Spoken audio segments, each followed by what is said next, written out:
නිසා මේ මාව කෙට්ටු කරලා දාපන් පෞගේ මාසේ මගේ හොඳම යාළුවන්ගෙන් එක්කෙනෙක් ලංකාවට ආවා වැකේෂන් එකට. හරියටම දවස් 9කට. ඒකේ vlogs දෙකක් තියෙනවා. අද මම එකක් අරගෙන එනවා ඔයාට බලන්න. අතරම මාව සර්ප්‍රයිස් කරන්න මම ගෙදරට එනකම් දැනගෙන හිටියේ නැහැ එයා එදා එනවා කියලා. මාව සර්ප්‍රයිස් කරන්න ඇවිල්ලා එයා තමයි සර්ප්‍රයිස් කරේ. මොකද මං හිමිල උයලා තිබුණේ නැහැ. මේනේ රූබි ජෙනිෆර්. ඇත්තටම අපි එකම ඉස්කෝලේ හිටියට අපි කවදාවත් ඉස්කෝලේදී කතා බහ කරලා නැහැ. ඒ කියන්නේ අපි ඉස්කෝලේදී යාළුවෝ නෙමෙයි. අපි හොඳම යාළුවෝ වෙන්නේ Facebook එකේ. ඔව්.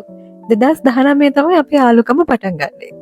සමහර වෙලාවට ජීවිතය හම්බෙන් මිනිස්සු ඔයාගේ ජීවිතය සෑහෙන්න ඉඩකඩක් වෙන් කර ගන්නවා.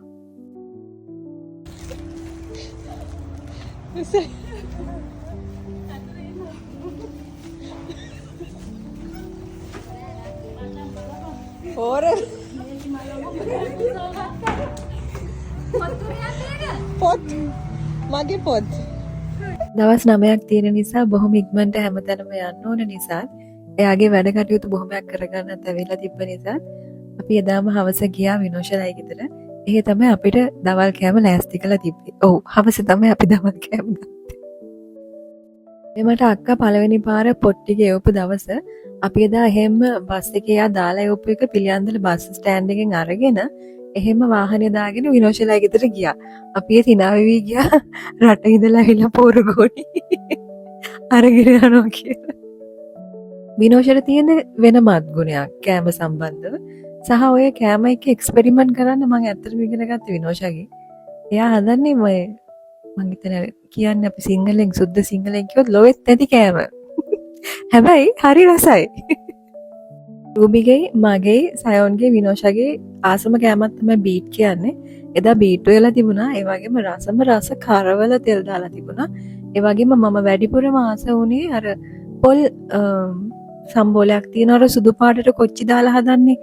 ඒක නම් මම මාර ආසම කෑවක්. මම පළවෙනි වතාවට ගියාවේ අපි කොහරි ඔය විනෝෂත් එක්කම අනුරාධපුරේ ගියපු වෙලාවක මොකක් හරි හෙළ ඇඹුල හරි අන්නේම කියලා කඩයක් තිබුණා. එදා මම ඒකයි බතුයි විතරයි කෑවේ. හරිම රසයි.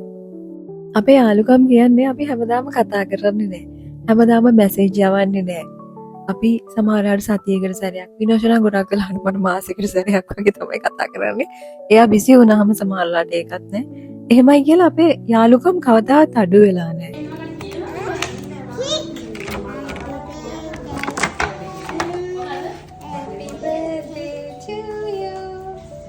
Happy birthday, dear. Misha. Misha? Anita. Happy birthday to you. Marubiye. Ne.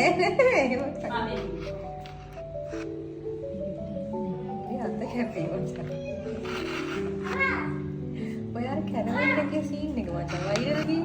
එහෙමද මේක අපි ගෙදර ගෙනල්ලා කාලා තියෙනවා නමුත් දන්නේ නැහැ වෛරල් ගියා කියලා. ඔව් මම කාලා නෑ. බලපන්.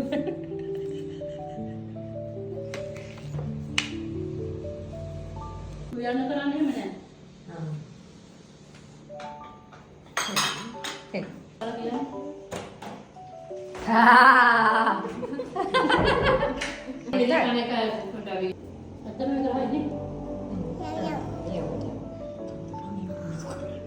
ඉතින් යාළුකම් කියන්නේ අන්න ඒකට.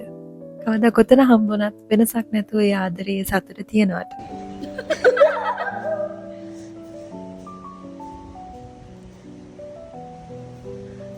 මෙයා තමයි දැන් චිත්ත ඇන්ද කියලා මෙයා කියන දැන් අර බලන්න වීඩියෝ එක. ඇත්තටම යාළුවෝ ගැන කතා කරොත් මම හරිම වාසනාවන්තයි. මාව තේරුම් ගත්තු අර ඕන දෙයකට ඉන්න පුළුවන් යාළුවෝ 4-5 දෙනෙක් මට ඉන්නවා. මගේ සර්කල් එක බොහොම පොඩි. මම අලුතෙන් යාළුවෝ හදාගන්න හරිම බයයි. ඉතින් මට ඉන්න අය හොඳටම ඇති.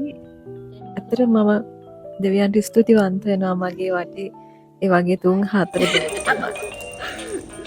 If you're happy and you know it, clap your hands. If you're happy and you know it and you really wanna show it. If you're happy and you know it, clap your hands. Boom, boom. Ruby අපේ ගෙදර දවස් 2ක් විතර නැවතිලා හිටියා. හැබැයි එකම දවසයි දෙකද අපි ගෙදර උයලා කෑවේ මේ වගේ දවසක්. ඉතින් ඊළඟ vlog එක අරගෙන එනකන් ගිහින් යන්න. Thank you so much for watching. Till next time. Bye.